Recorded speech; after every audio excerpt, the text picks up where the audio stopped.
as you heard, we will be recording this, and then our Lunch and Learn will actually be posted to to our NIGP YouTube as well. So, on behalf of the Washington State NIGP Lunch and Learn Committee, I'd like to welcome each one of you to the first Washington State chapter and Lunch and Learn of 2026.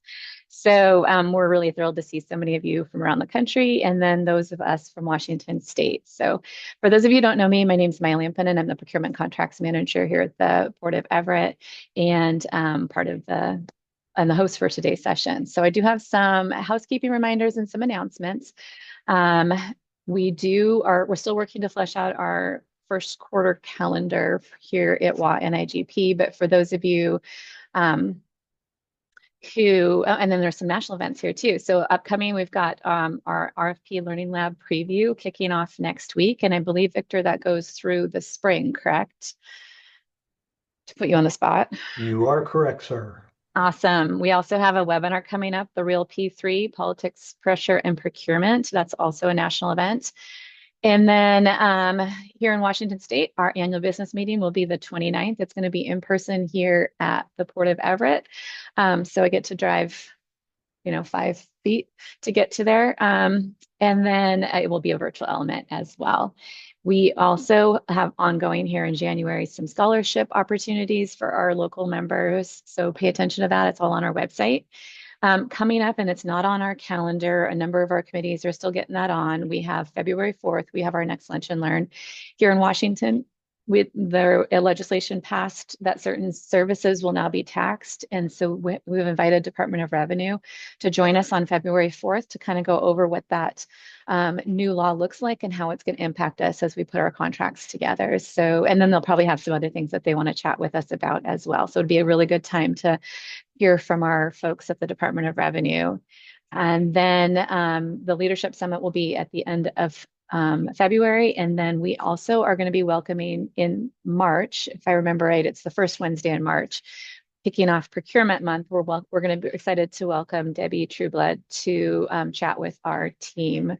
And we are still finalizing all of what that looks like. So pay attention to our website for further details. All right, so first things first, before we turn this over to Marquita, we really want to make sure that everyone can enjoy this. So please make sure that you're muted.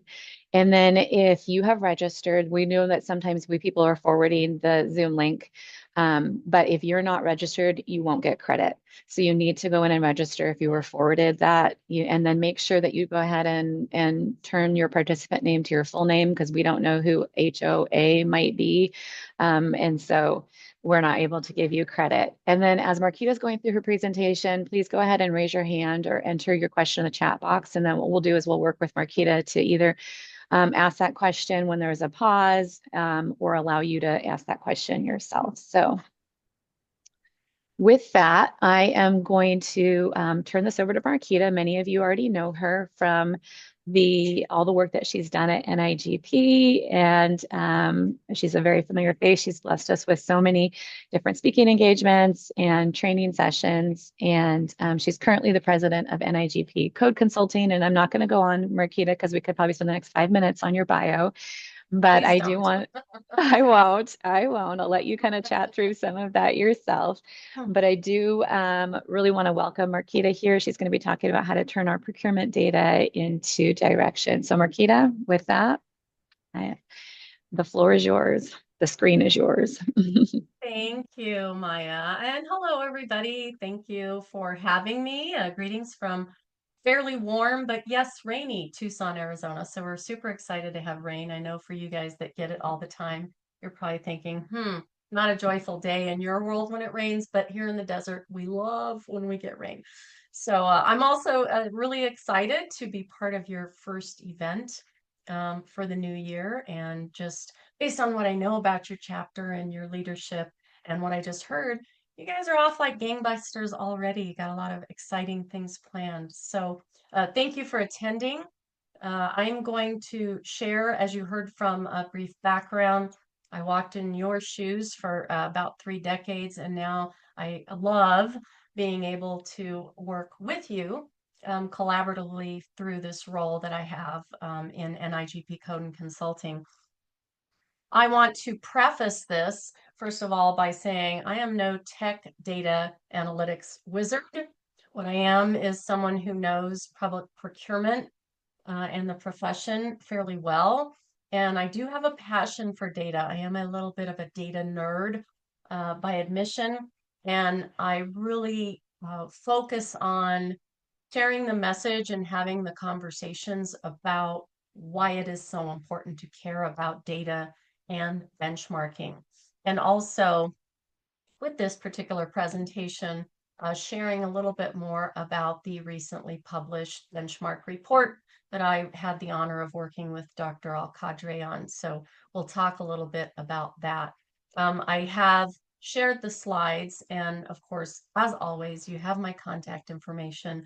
So we're just going to skim the surface of this topic this hour, but if you have questions or you're really interested in some specific ideas or, importantly, resources that are super tech analytical resources in data, in the data universe, I'm happy to share those. I present on this topic with Al Khalay, who is based in London and is one of our partners, and he is in that space full time. Brought in a couple slides from our presentation that we gave at Forum last year, but happy to continue this conversation after today. My hope is that at least I give you some things to think about and some things to, more importantly, have a conversation about in your entity to further advance your position and your maturity in this world. I live in the desert, long way from the city. I mention that because if that little stinker internet decides to be weird, I may jump off video if I get a weak signal. But I am connected on my phone, and I've given Victor and Maya heads up that if I disappear for a moment, come back. But I'm going to start off sharing the slide deck that you have just to guide our conversation. I'm going to try not to spend a lot of time reading from slides to you, but let me just make sure I can see the chat. So please share a comment, an example, a question in chat. Very much want you to feel comfortable at any time. If you know me and have been in any of my sessions before, you know I'm very informal, very flexible. I'll go wherever we want to with this conversation. But we are going to be talking today about the importance of data and also data from benchmarking and why it should matter to you as a professional and to you as a team member, and then also to you as a professional in the broader context of our procurement profession. So let's talk a little bit about making some connections between what might seem pretty dry and may not have much importance in your mind presently in your world, the data and benchmarking topic, and how that connects to what we say in our profession is about how we provide service. I say this all the time in my presentations. We are a service profession. We are here to serve other people. We're not here to make sure that everybody follows our 101 steps in the request for proposal process. So my hope is that you, as a professional and your function within your entity, are focused on being a service provider. And we connect that service that we provide to the various decisions that we make and the actions that we take as a result of those decisions, recognizing the impact of those decisions and actions. And I think this is a space, quite frankly, where I hear often a lack of awareness that an entity may have in the impact of how they deliver their service and the decisions and actions they make, not only to their internal customers, but also equally importantly, to the broader supplier community. So we want to make sure that we are making that mental connection between the impact of decisions and actions on service. And remember that your decisions and your actions are telling a story. I also focus on this a lot in procurement topics. In almost every topic, we have to understand how we tell a story to our stakeholder community. And for sake of time, we could have more conversation about some of these impacts, but the way that we are able to reflect our values and our principles is through that story and through those actions and the decisions and the way we deliver the service. So I really want to kind of lay that out for context, not just for benchmarking and data, but for all the elements of what we do when we deliver service to our stakeholder communities, because there's a fundamental component that feeds all of this, or at least should feed all of this, and that really is the data. So let's talk a little bit about why the data matters. And I encourage you, let's pause here for a moment. Let me ask this. If I asked you to describe the way in which you handle data, how mature your organization is in leveraging data, how would you describe your entity's use of data? Would you say you're pretty effective? You leverage data all the time for decision making? Would you say you struggle because you can't access the data, or you're not sure that you really capture the right data?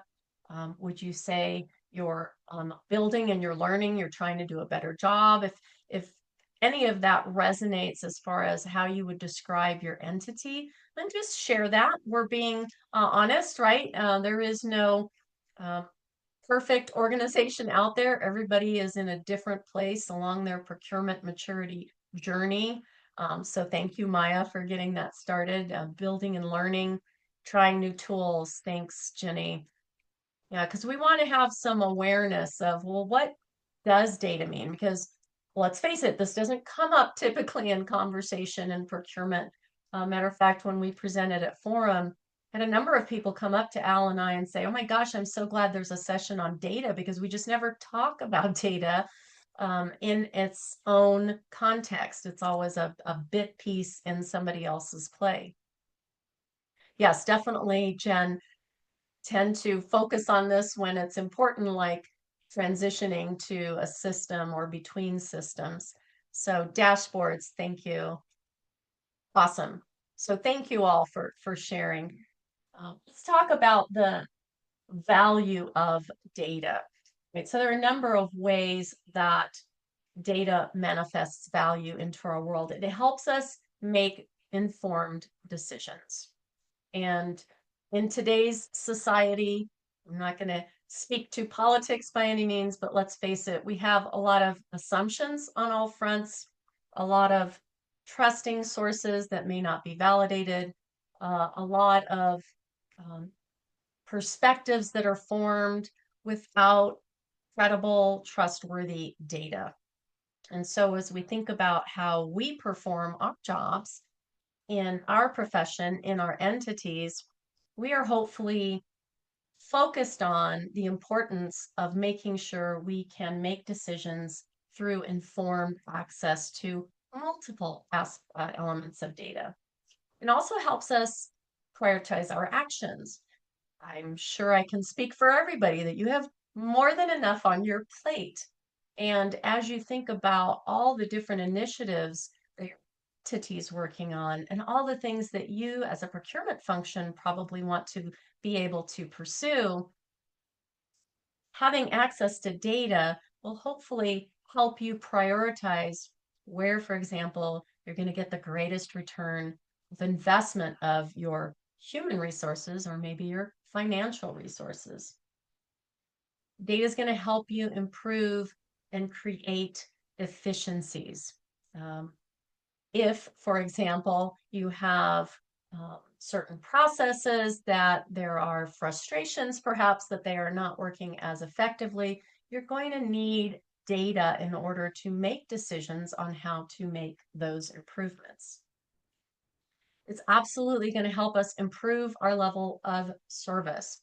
As an example, if you have a survey with direct feedback that is meaningful from your end users or your supplier community or your executive leadership, that is going to help you figure out how to improve service intentionally in very specific ways.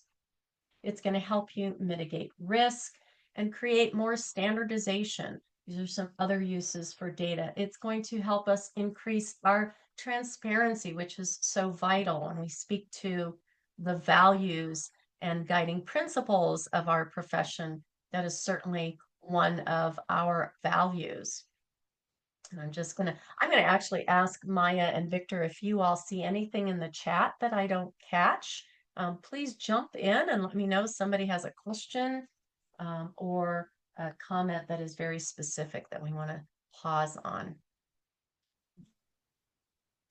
And data is also going to enhance accountability. I've recently had an experience with a state-run sourcing process, and I'm not going to speak to whom, obviously, but was quite disappointed with the entity's perspective on the transparency matter and being accountable when it comes to access to data.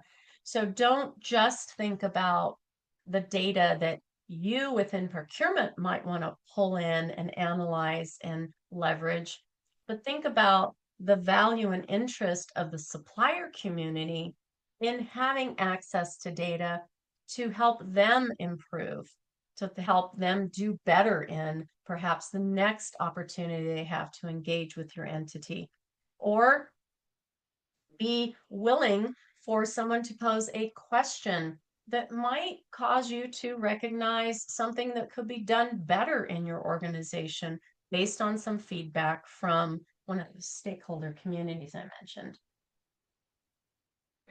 And all that, again, helps us tell the story of the entity, of your procurement function, and you as an individual. I always encourage people, apply all of this to you as an individual and how you perform in your role, how you interact and partner with all of your stakeholders in delivering your personal professional brand of service. So I do this on a regular basis with my clients in my role, and that's analyzing the current state. I want you to think about what it looks like in your world, as Marquita is every day delivering service to my customers, and how my team, right? So how your team is delivering service every day. And then we also think about this in the broader context of the profession, right? I work very closely with NIGP on a number of different initiatives, and we're always looking at how can we continue to elevate our level of service and support? How can we constantly strive to improve the profession for the benefit of the profession, but all the individual professionals, even if they're not members of NIGP, right? This is why we are constantly pushing out tools and resources like the benchmark that we're going to talk about, the benchmark report, because we are strong advocates for the value and criticality of procurement within the government space. So we always want to be asking those questions. How do you measure your progress, right? If we say, yes, I am firmly committed to doing a better job every day as a procurement professional, our procurement function, always looking for ways to do a better job. Well, how do we determine our level of performance, both as individuals and as organizations? And I really like the conversation that's happening in the chat, so keep that going for sure. And then how do we determine what our North Star is? We talk a little bit about the difference between benchmarking and best practices and standards, because we do have opportunities still in this profession to refine and get on a more consistent playing field in how we use our vernacular, our wording. And we've worked on this for decades, right, in the profession. We always strive to improve our consistent application of certain terms. The association focuses on making sure we use certain terms consistently and encourage that in the membership, both the entity membership and the individual entity membership, so that we're not using different words, because those words could, in different contexts, carry different meaning. And that gets confusing for all the new people. We have so many new people joining. I talk with thousands of entities every year, and I am just still amazed at how much influx we have of new people in the profession. And I often hear from them, oh my gosh, I hear the different terms used for what seems to be the same thing. And the same applies here. How do we distinguish what is our North Star? What is the guiding light that we are all working toward versus where we all are as a profession or as an entity? So that's another question that we ask about our current state. And then what determines who or what practice is good or better or optimally the best? And we see that with the best practices. We have global best practices that are, of course, housed on the NIGP website. And those provide a framework for a practice, but it doesn't necessarily establish that, let's pick something, you should have 95% of your procurement spend in your organization under contract management and control, right? It will talk about what the practice is, but it doesn't necessarily establish the line, the point at which you become the best at something versus you're doing well, or you have a lot of opportunity to improve. And this is where the benchmarking comes in to help us figure out where collectively does everyone sit in all these different areas of procurement. And then we have the conversation about, well, where should we sit? And there is not one answer that works for every entity, because we recognize entities are different, right? You can have two large cities that look very similar, but their politics may be different. Their organizational priorities may look different. So we always have to appreciate that current state, there has to be a recognition of the impacts of the current environment that may have an effect on the practices of procurement. Check in on my notes here. All right.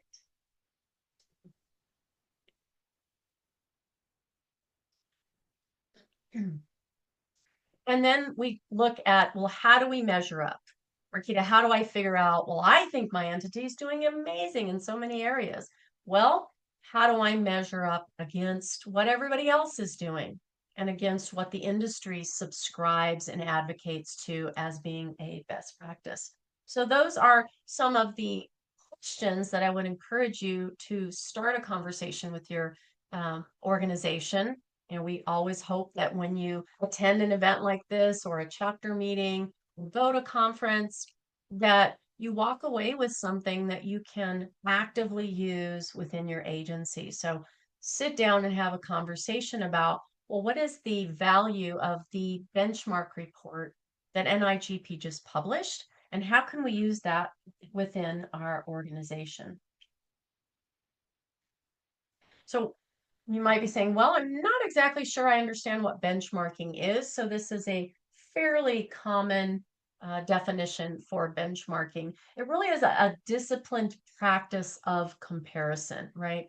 Comparison of performance, process, policy, outcomes, right? How do you measure up against a standard that is defined so that you, again, as a professional, and as a team member within your organization and your entity can look at, where do we have gaps? Where do you have gaps in that performance?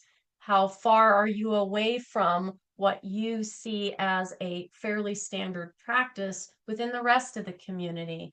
And then that translates to, where do we have opportunities to improve, tell our story more effectively, improve our story in particular areas, or offer something that is a tremendous success within the broader community to give back to the profession and to help others, right? You may be looking at some of the results of the benchmark and go, wow, we're doing much better than most of the people who responded.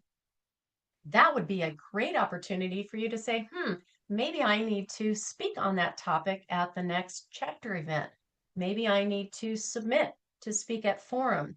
Maybe I have a great use case that I can bring to the community and share what we're doing to help others find ways to improve their own outcomes.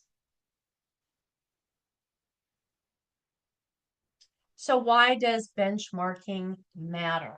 You know, benchmarking allows you to bring in some data, some evidence to make some changes.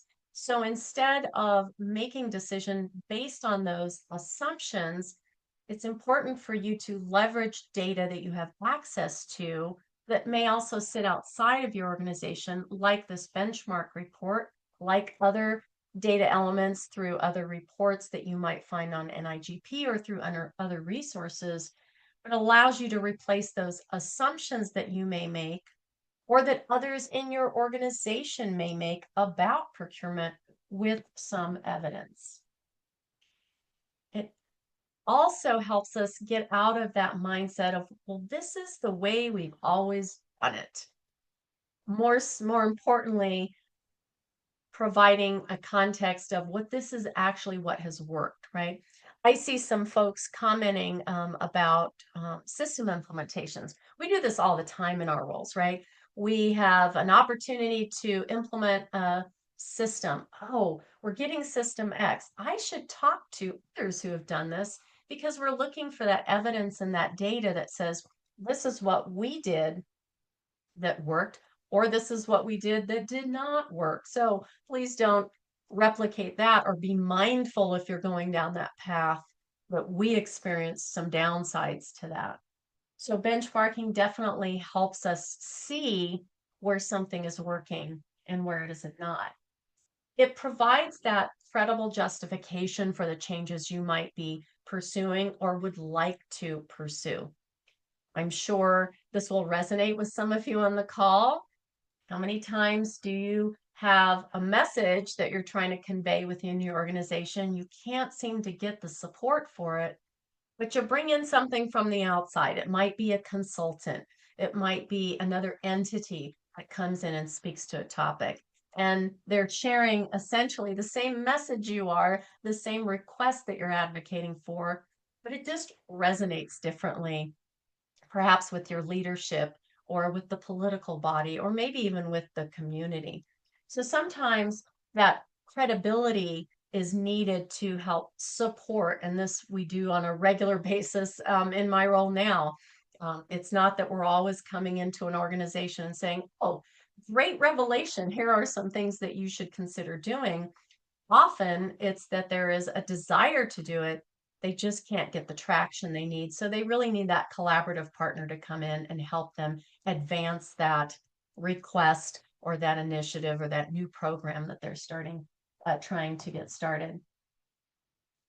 I mentioned this earlier, is definitely going to help you identify gaps between what you do today and what the benchmarking is suggesting, or it's going to show there are gaps in the reviews. You're doing much better than the benchmark. And again, as I mentioned, that definitely presents an opportunity to you to take what you've determined is working very well and share that with your community. I mentioned this, sharing some standard language, very important, especially in our profession. We have tremendous opportunities to build greater consistency in our practices as well as our language in our profession. And remember that benchmarking is not about copying, because we have to be mindful of the context within we're trying to implement a practice, particularly your world, your state, your local requirements, your environment that you're advocating for bringing in a new practice. I'm just going to stop because Greg's sharing a thought. Hi, Greg. Glad to see you on here. Yes, your point about the differences, right? And that is very much where we have an opportunity as a profession to continue building upon what we have had for quite some time, which is the ongoing development of the practices. But when we talk about the report in a moment, we're going to speak a little bit to what Greg's bringing up here, which is the benchmark may show one particular place where the majority of the respondents are, but that doesn't mean it's a best practice. And so how do we start establishing the standards of best practices that we advocate for the community to strive toward, because that helps to start building those consistencies and limit the differences. We'll never likely get to a world where there won't be the differences. In some areas, it's very understandable, it's very practical, it's very appropriate, and sometimes necessary. Again, different regulations, different priorities of the organization. But I think we can agree that there is a subset of what we do and practice in procurement where we can, as a community, come to some of those developed guidelines and actual delineations of what we would advocate for government entities. So thank you for sharing that point, Greg. So again, we're looking to take these and apply them to improve our own outcomes and really be mindful about what that means. We don't want someone to read a result in the benchmark report and go, oh, well, that's what we should do. We have to use it in context of conversation and in combination with the best practices that exist. And I will put in my own little plug that I try to place everywhere in my presentations.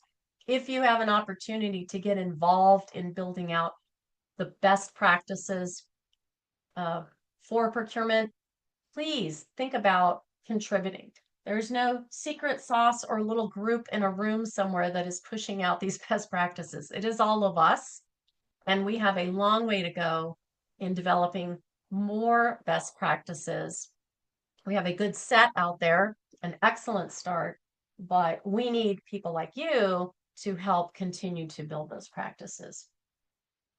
So you've probably heard some of these types of sayings about the importance of data. Is if something isn't getting measured, it is likely not getting managed. And you can probably think about different areas in your business where you're not necessarily measuring something. Therefore, it's difficult to manage if we don't have information. How do we make decisions on something when we don't even know where we are in a particular handling of a process or a policy or a program or an issue that exists in the organization? So in order to make improvements, we really do have to have an understanding of where we are in the current state and how we are managing or not that particular topic. And also, it tends to not get attention. And so when we come into organizations and have conversations about things that might be points of frustration, pain points, more often than not, we find that there's no data being collected on that matter. It's not getting measured, therefore no one's managing it, and then it doesn't get attention. So if something is going to be a priority, we need to figure out what are the components we need to put in place so that we can make better decisions on how to improve that level of service in that area.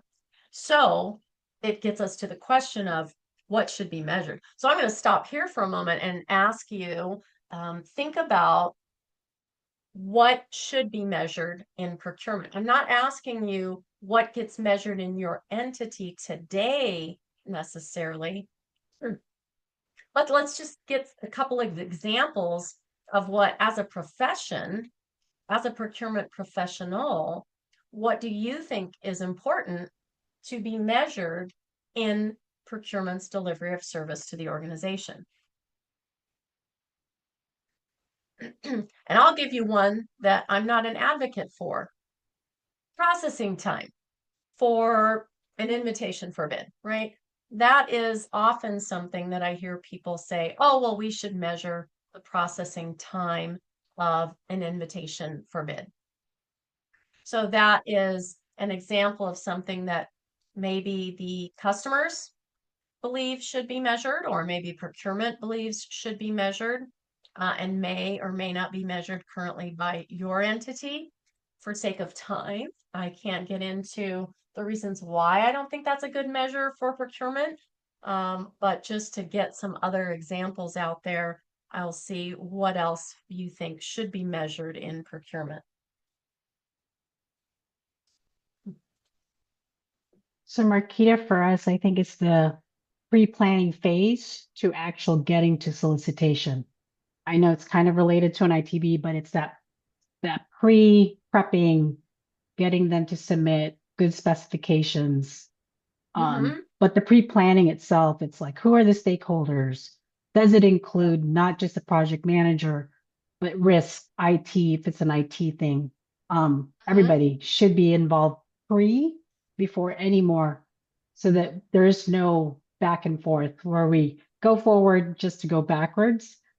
So everybody should really be there at the front end, forefront. Great. Thanks, Jenny. Thank you. And now we're getting some others. Awesome. Spend under management, one of my favorites. Thank you, Greg, for putting that out there. One of the most critical measures I think we have in the profession. Dollars spent under cooperatives. Great, Deborah. Length to process POs. Sherry, fun seeing you here. There are only two of us and we don't have much time, and I'm sure. Oh, hey, Sherry's comment, I think, speaks for many, many out there, is like, oh my gosh, where do we start, right? There's an elephant in the room. I don't even know how to take the first bite. So, and see, you already have friends going, oh, thank you. Somebody else is in the same boat as me. Great. Lots of same. All right. Well, see, this is the topic to get started on 2026. Maybe we'll make this one of the goals for the year.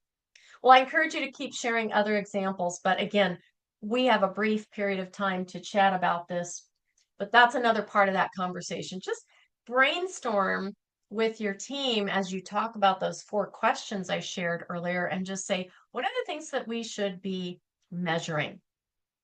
Don't analyze, well, does that make sense? Is that important? Just do a mind map. Just put all the ideas out there. You'll get to, well, what makes sense, but don't limit yourself.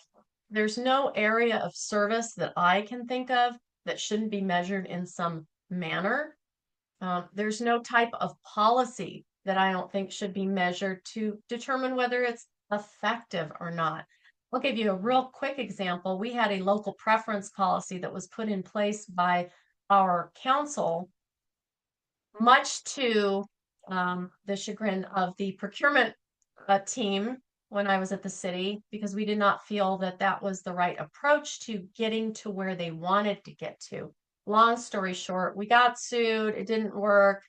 End of the story is that policy, after 18 months, had an impact on 2 solicitations, and it didn't even achieve the goal of what the council really wanted.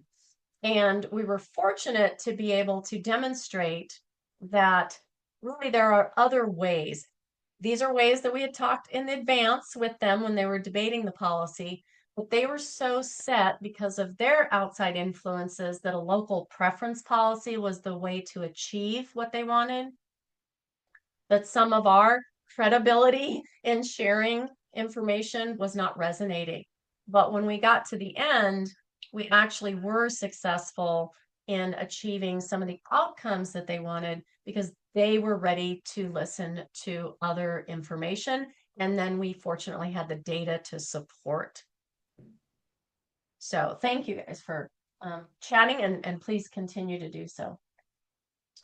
Just briefly, I'm going to share something we talked about in the presentation we gave at Forum, and that is the life cycle of data analytics. Now, for those of you who don't do any type of data collection or analysis, you're going to look at this and it's going to be like, too many colors, too many images and words that do not resonate for me. But once you are at a place where you can begin that conversation, this is the process that you're going to go through in large and small ways. You know, we have to get to a point where we can take an action and do something with the data.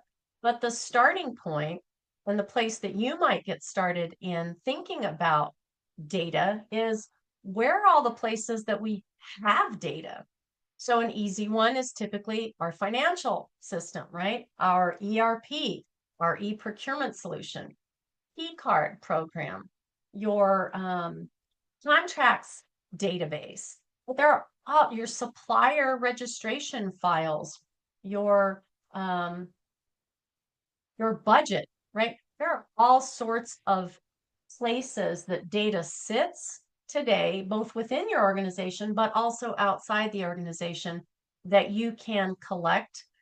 And if you aren't collecting it, now you have a place to say, well, we need this data, but we don't have it anywhere. Okay, now that's a new conversation about how do we start working on collecting something that we presently don't have access to. The next thing you go through is a process of standardizing it, cleaning it, scrubbing it. You might hear that term, and preparing it for analysis, so that, back to the point Greg made about things not being the same.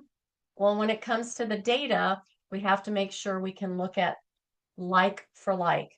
And because we have human touch points with data, this is an area of opportunity to standardize the form in which that data comes in. Super simplistic. When you look at your supplier records, do you have a supplier in there 5 different ways because they've registered 5 different ways under 5 different types of names, but it's the same company, right? That's something that you would want to scrub and standardize, so that when you go into that third phase, the analysis and modeling, you can leverage the different tools that are going to take that data and start producing for you in the fourth phase reports, where you can start interpreting, where do we see trends, where do we see gaps, ultimately driving to a place in that fifth phase of taking action, working toward continuous improvement. I'm just sharing this here to let you know that as you go through this journey of data analytics and benchmarking, you'll want to consider some type of process. This is a fairly standard one in the industry, to make sure that you have a way to use that information that is accurate, most importantly, but also impactful. So let's talk a minute about the study. And I'm going to see, Ginny, what is a realistic number of benchmarking to get started? So actually, we'll talk a little bit about this here, Ginny, in the study. So if you're not familiar with it, this is the cover of the report. We conducted jointly a study with Dr. Mohammad Alkadry, who is with the University of Connecticut. He's done a number of NIGP studies, and NIGP Consulting requested that we do some benchmarking for our own purposes in the consulting program. But we really said, you know, it's been many years since we've done one, and we really need to get a study that is more meaningful and produces results that are more meaningful to the community. So we partnered with Dr. Alkadry, who was commissioned by NIGP, and this has now officially been commissioned under CARE. And if you're not familiar with CARE, I encourage you to go to NIGP website and learn more about that. But that is NIGP Center for Advancement of Research and Excellence. I'm a huge research advocate. Data is instrumental within the research. So I was super excited that NIGP agreed to both commission this and also allow us to work together. We leveraged a team. Some people who are on that team are in this group of practitioners from all over North America. We were super successful. Dr. Alkadry was even very surprised at how many responses we got to this. We worked very hard to get as many entities, and we got a tremendous response, 751 from across the US and Canada. And that was in large part kudos to the team of professionals that worked with us to get the word out. And this covers lots of different areas. We spent months and months and months trying to figure out what are the categories we should cover and what are the questions that we should ask. This will be something that we continue to feed into.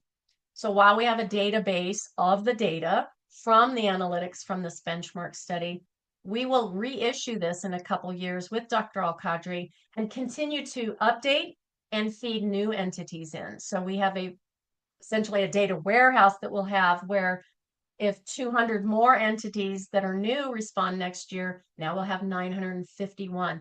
The goal is to get as large a representation as possible so that if you're with an airport, you either through NIGP Consulting or through the report and the general information that's available to the public can start looking at not just where are all my peers at in procurement in this particular space, but you can narrow that down to, well, where are the airports? Where are the entities in California? So you can get a larger subset to Jenny's point of, well, how many is enough? That's an it depends. It depends on what kind of outcome you're looking for. It depends on the topic. And it also depends on what's going to resonate most with your entity and support you in the changes that you're trying to make. We typically will benchmark 3 to 4 comparable entities when we do work for clients in the benchmarking space. But that is a conversation that we can expand upon post this presentation. So I'm just going to skim through some of these real quickly. You have this information, so I'm going to go through quick because you do have it and you have access to the report. The report is out on the NIGP website. It's under the care category. So you go to care and you will see under care lots of different references and resources for you. Not only is this report out there, but the compensation studies out there. So examples of some of the results. We ask questions about centralization and organizational structure. And so some of the feedback and the analysis we've done is there's about 74% of public sector entities in the US and Canada of the 751 that have responded that would categorize their operation and their authority as primarily centralized. And that means they're either totally centralized or more than partially centralized. 58% said that's with some delegation. So we get into, well, what does it mean to be centralized? How do we define it, right? Back to, well, Marquita might say she's centralized and Deborah might say she's centralized, but does that mean the same thing? Either by statute, by definition, by policy, by practice, right? So there are layers of the onion we have to get into. That's why I'd encourage you to not just look at summary comments like this on the report. We wrote an executive summary that you can read on the report, but get into those questions and then you can start seeing some of the nuances. Again, we will leverage the very detailed data when we provide services, but there's a lot of information that is available to you. We talked about categories like strategic and performance management. So good news, more than half say they have a strategic plan. Now, does that meet the litmus test of what we would say is an effective strategic plan? We don't know. But as far as their understanding of strategic plan based on the question, they have answered more than half have one, more than half have a performance management and performance measures. This is great. This is a much better response, affirmative response than I expected. And I think that also Dr. Alkadry expected. And fortunately, as we look at being more data-driven, we still have gaps. And again, we don't know the details of that. It's like when people apply for the AEP or the QPPD, there's a baseline, but somebody has to dig to see, well, does your vision statement or mission statement or organizational chart, do those meet the definition of what we would say? Yes, you have an org chart. Yes, you have procurement authority. Yes, you have a procurement policy. There's a difference between a one-page ordinance and a 40-page procurement policy to define a procurement policy. So these are more details that we'd have to get into from the baseline benchmark. Professionalism and certification. Oops, I'm sorry. 36%. This was good news. We hope for more, but this was a good start. Requires certification for CPPO. What is our ideal? 100%, right? So we can say, just as a matter of discussion in the community, we would advocate that everybody who's a CPO should be professionally certified. So lots of room for improvement, but at least we have 34% requiring and 46% preferring. So again, a good start for our community. In the category of supplier diversity, you see the percentages of those who have a program that they define as formal versus tracking and being engaged in outreach. It's a topic of conversation. It was very good to see the higher level of people engaged in intentional outreach. Under technology, a lot of you have been talking in the chat about technology. 90% for POs, not surprising, long-standing technology that has existed for that. Great percentage for solicitation, really favorable to see 80%, 86% using it for solicitations. Now, does that mean the full solicitation process? No, everyone is defining that different. And this benchmark was not intended to get into super detailed nuances of, well, if I say I use it for solicitation, is that because I post it or because I start developing it and go all the way through the process up to the point of award? Sustainability and ESG, we see smaller percentages, but good to see some starting points for incorporating things like green policy and using ESG in evaluations.